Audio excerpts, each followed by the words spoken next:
राजा दिवोदास, एक प्रहर के भीतर स्वयं उत्तर दिशा में स्थित वन में जाकर यज्ञ के लिए विशेष समिधा एकत्रित करके लाओ। ये तो बहुत ही कठिन परीक्षा है। एक प्रहर के भीतर राजा दिवोदास इतनी सारी समिधा एकाकी कैसे ला पाएंगे?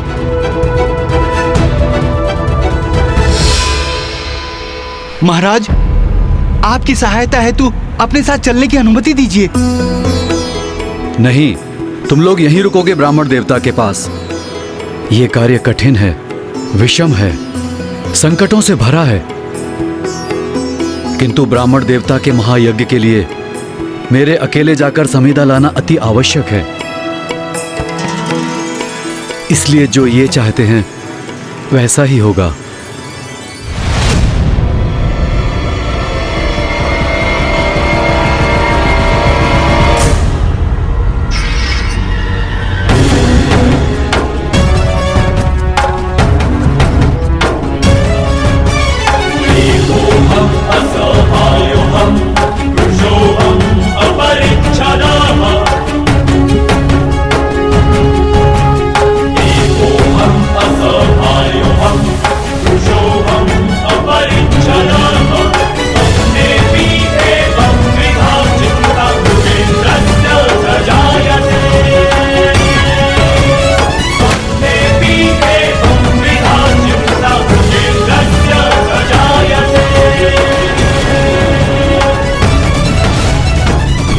राजा दिवोदास तो ब्रह्मदेव के प्रत्येक आदेश का बड़ी निष्ठा और समर्पण से पालन कर रहे हैं। फूफा जी, आपकी परीक्षा में सर्वथा उत्तीर्ण हो रहे हैं राजा दिवोदास। आपकी परीक्षा के इस द्वितीय चरण में सफल होकर उन्होंने प्रमाणित कर दिया कि कठोर श्रम उन्हें तनिक भी व्याकुल नहीं करता। पिताश्री का काशी में प्रवेश होकर माता से भेंट हो, इसके लिए ये अति आवश्यक है कि राजा दिवोदास अपने सभी परीक्षा और कार्य में विफल हो जाएं। किंतु ये भी सत्य है कि उनके कर्तव्य और धर्मपरायणता से मैं अति प्रभावित हो रहा हूँ। अब मैं सबसे बड़ी परीक्षा में डालूंगा राजन को। मुझे विश्वास है इसमें कदापि सफल नहीं होंगे ये।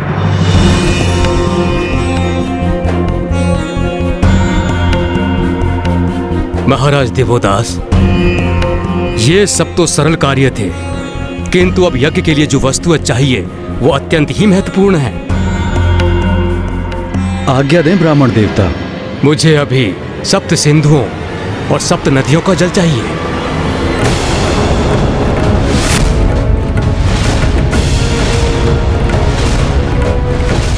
उत्तम, अति उत्तम। ब्रह्मदेव ने तो वो मांग लिया जो राजा दिवोदास के लिए प्रस्तुत करना असंभव है। वर्षों बीत जाएंगे उन्हें 7 सिंधुओं एवं 7 नदियों का जल प्राप्त करने में, लेकिन ब्रह्मदेव ने तो वो अभी लाने को कहा है। अब राजा दिवोदास को अपनी असफलता स्वीकार करनी ही होगी।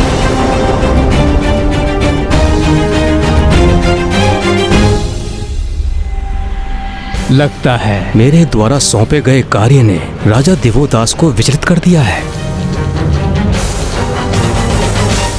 जो आज्ञा ब्राह्मण देवता।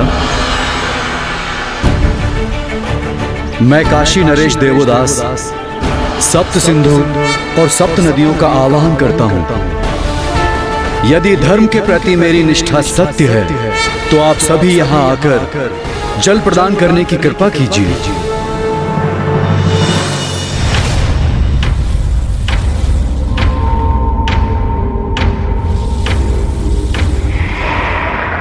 क्या हुआ वरुण देव?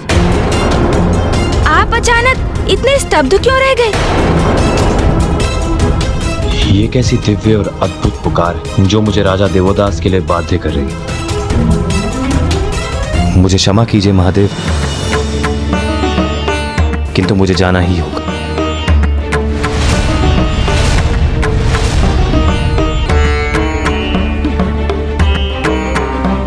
वरुण देव,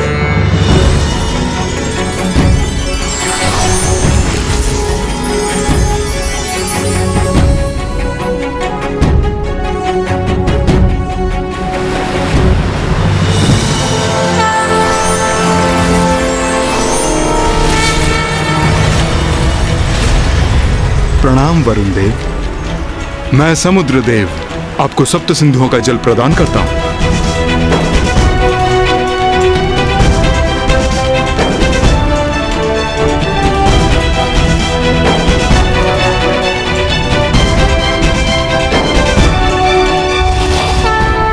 महाराज देवोदास,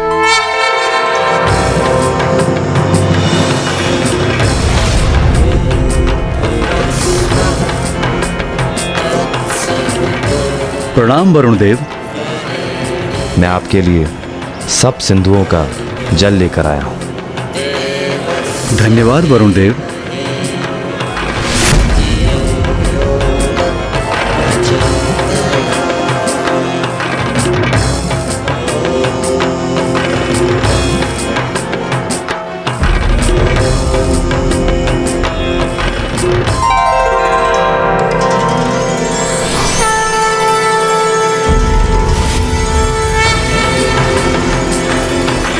प्रणाम माँ गंगा।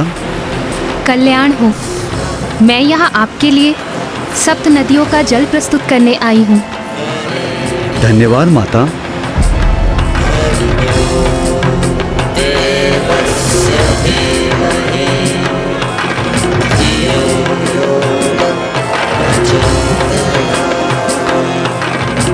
मैं कृतार्थ हुआ वरुण देव।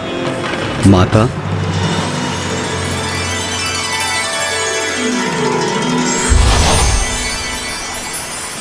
सप्त सिंधु और सप्त नदियों का जल प्रस्तुत है ब्राह्मण देवता।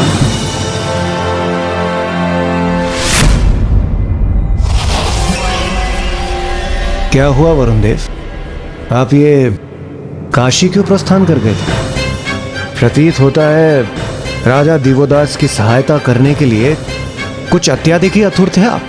इंद्रदेव, मैं स्वयं चकित हूं इससे। ज्ञात नहीं मुझे ऐसा क्या हो गया कि मैं स्वयं पर नियंत्रण ही नहीं रख सका।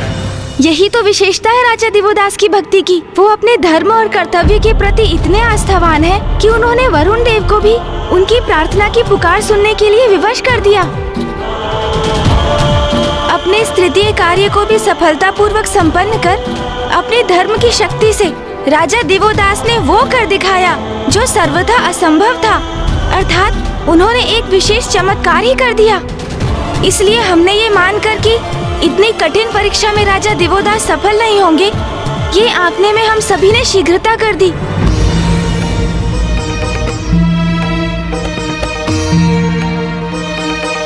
महाराज दिवोदास, आपने अपने वचन का मान रखा, मेरे प्रत्येक आदेश का पालन किया। मैं अपने कर्तव्य के प्रति आपकी निष्ठा और आपकी विनम्रता से अत्यंत प्रभावित हूँ। अब आप जाकर अपना राज संभालिए, क्योंकि अब मैं स्वयं अपना यज्ञ संपन्न करने में सक्षम हूँ। जो आज्ञा ब्राह्मण देवता।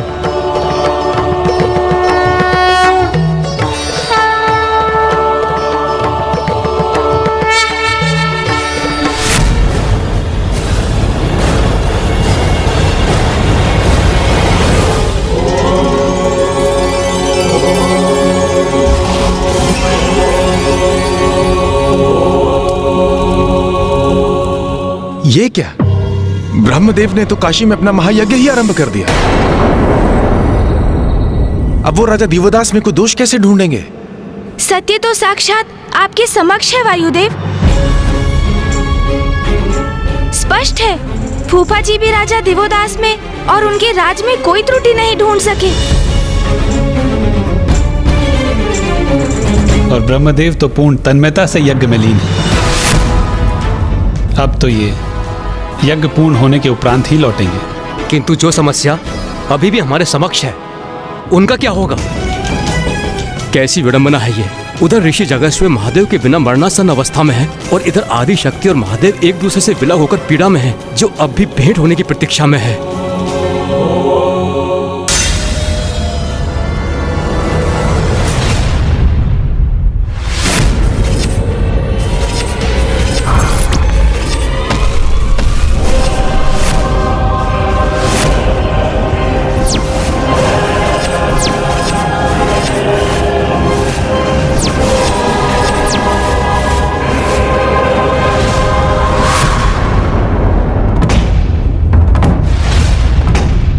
मामा जी क्या हुआ?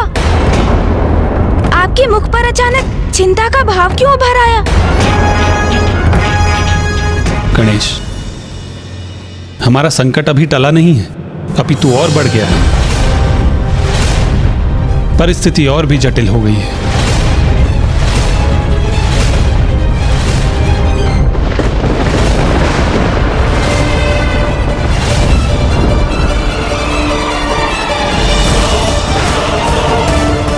ये स्वर्ग के वातावरण में परिवर्तन कैसा?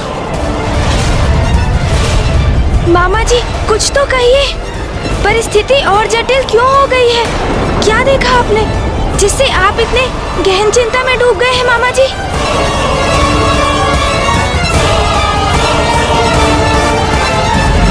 दुर्गमासुर, दुर्गमासुर, दुर्गमासुर। दुर्गमासुर? दुर्गमासुर?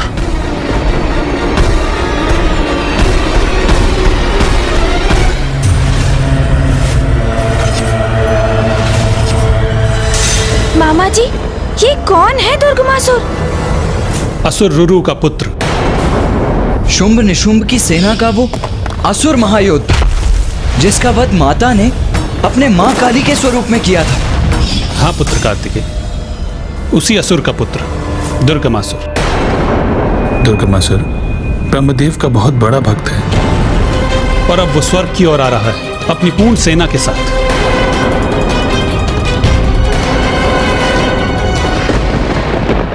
अर्थात वो दुष्ट अपने पिता के वध का प्रतिशोध लेने का इच्छुक है। ये मूर्ख असुर पूर्व उदाहरणों से ये क्यों नहीं समझ लेते? धर्म पर अधर्म की विजय कदापि संभव नहीं है।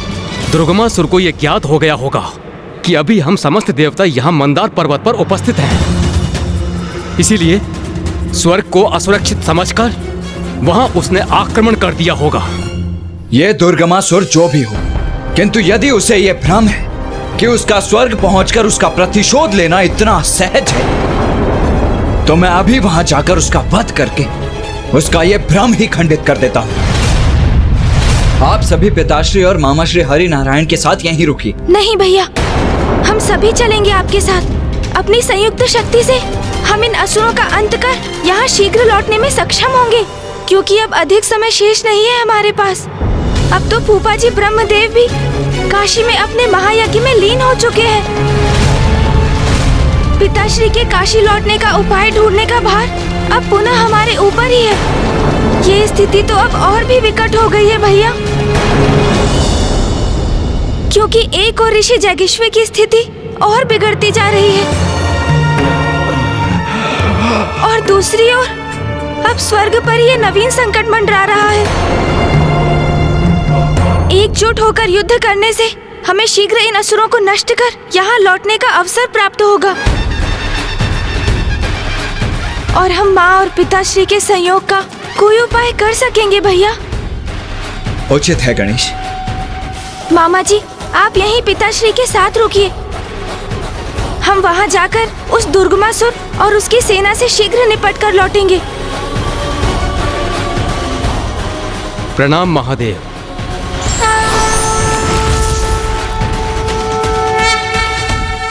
ब्रह्मदेव की भक्ति की आड़ में अवश्य ये दुर्गमासुर स्वर्ग पर अधिकार करने ही नहीं, कोई उससे भी बड़ा संकट उत्पन्न करने जा रहा है।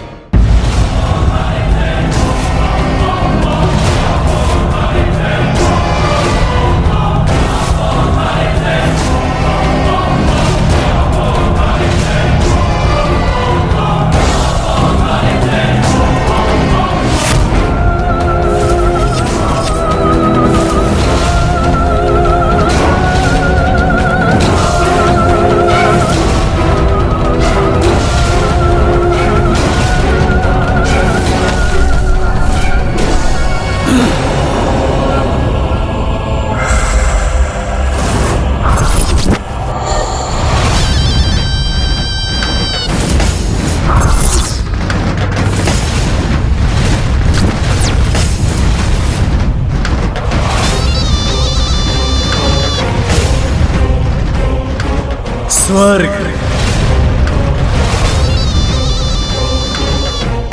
स्वर्ग, मेरा स्वर्ग दुर्गम पथ को सुगम कैसे बनाया जाता है ये भली भांति ज्ञात है मुझे दुर्गमासुर को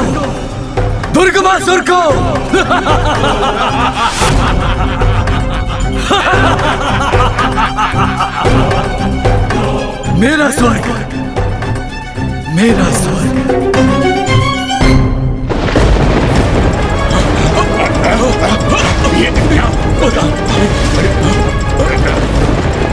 ये आकाश मार्ग में कैसा प्रकाश है? किसका आगमन हो रहा है आकाश मार्ग से?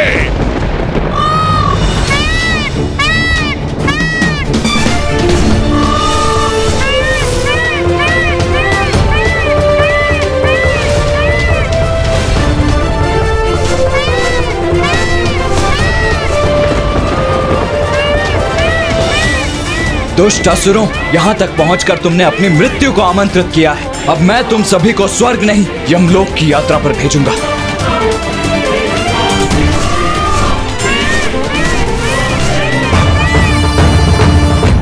ये दिव्य सैनिक जो भी है, इसका सामना करेंगे हम, वध करेंगे इसका।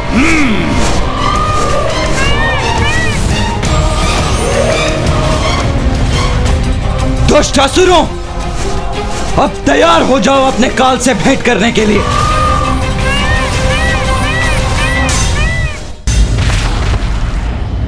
दुष्ट देवताओं, हम तुम्हारा अंत करेंगे। आक्रमण!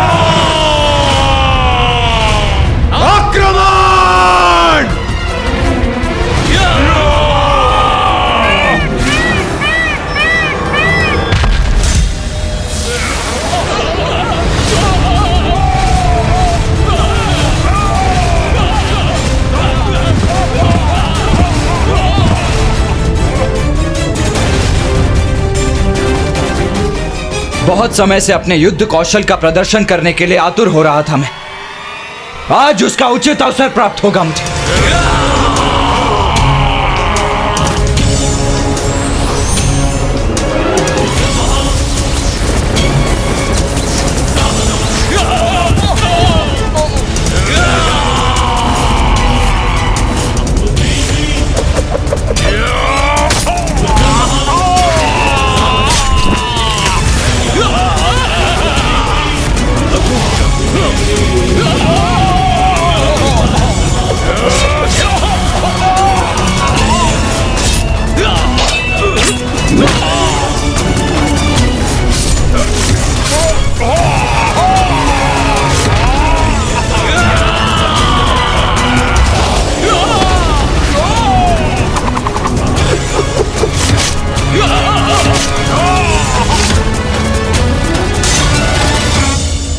अनुज, गणेश कहाँ रह गया? कहाँ है वो?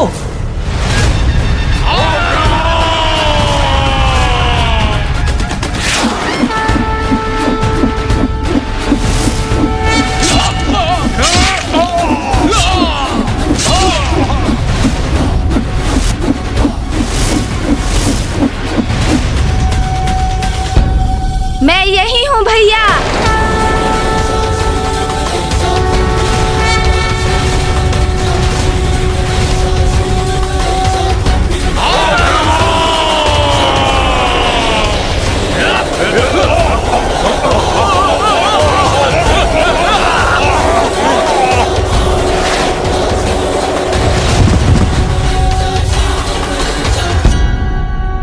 गणेश, तुम कहाँ रह गए थे?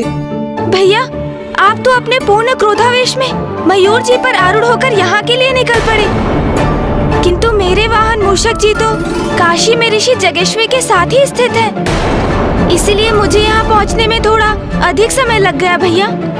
किंतु चिंता मत कीजिए, विलंब अवश्य हुआ है मुझे यहाँ पहुँचने में, किंतु इन असुरों का संहार करने में मैं आपसे पीछे नहीं रहूँगा भैया। आओ असुरों, आओ, करो हमारा सामना।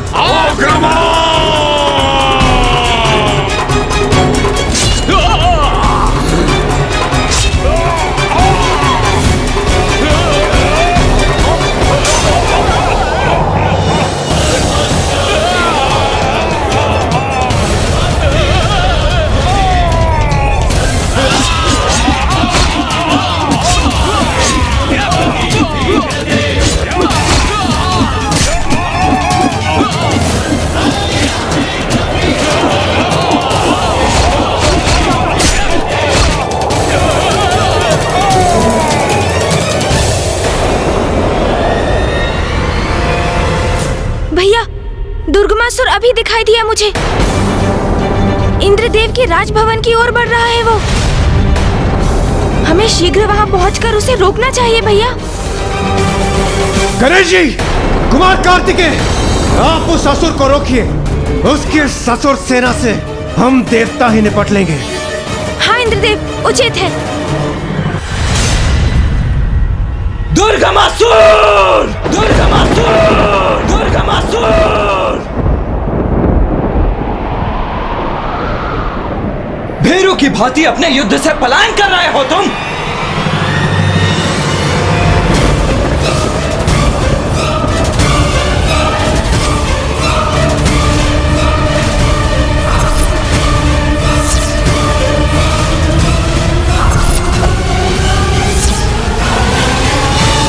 अवसर पाकर अधर्मी अधर्म करने से नहीं चूकते, जबकि धर्म का पालन करने वाले धार्मिक कार्य करना नहीं भूलते। फिर उसका फल उन्हें उसी प्रकार से मिलता है।